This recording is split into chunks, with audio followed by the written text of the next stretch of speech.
Paddington had never been shopping in London before, especially at a store like Barkridge's. Equally, Barkridge's had never had a customer quite like Paddington, especially in the gentleman's outfitting department. "We would like some bear's pyjamas, please," said Mrs. Brown. "Bear's pyjamas?" repeated the assistant. "Has Madam tried something in government surplus?"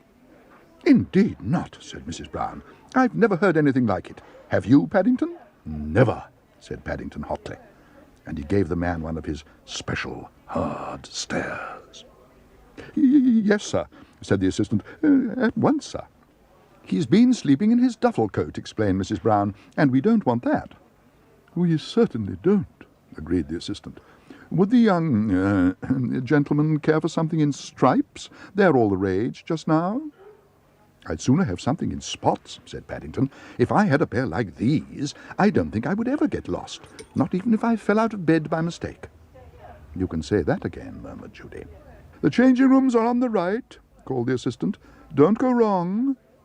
"I do hope they fit," said Mrs. Brown. "He'll be most disappointed if they don't." "So shall we all, madam," said the assistant. So far, pyjama week at Barkridge's had been a disaster. In fact, Paddington was the first customer they'd had for days. But if Barkridge's were unhappy about their pyjamas, Paddington was even more upset by the state of their changing rooms. As far as he could make out, most of the doors were locked, and when he did find one which opened, he practically had to force his way through.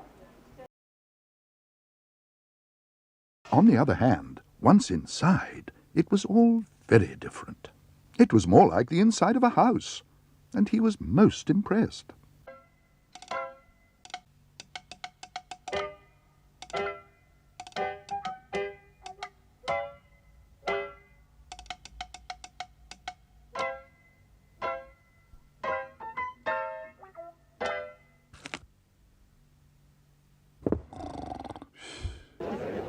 Paddington wasn't sure how long he slept, but he was suddenly woken by a very strange noise. It sounded just like rain, but as he looked out of the window, he had yet another shock. "Well," said a voice behind him, "what are you doing in our shop window, Bear?"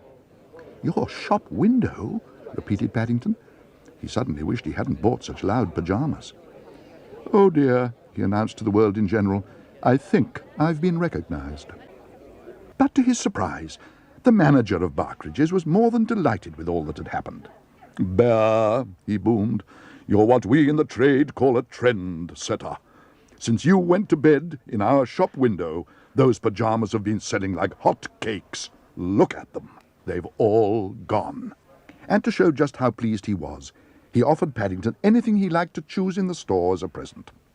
Paddington licked his lips. All the excitement had made him feel hungry, and he was tempted to ask for one of the hot cakes the manager had mentioned.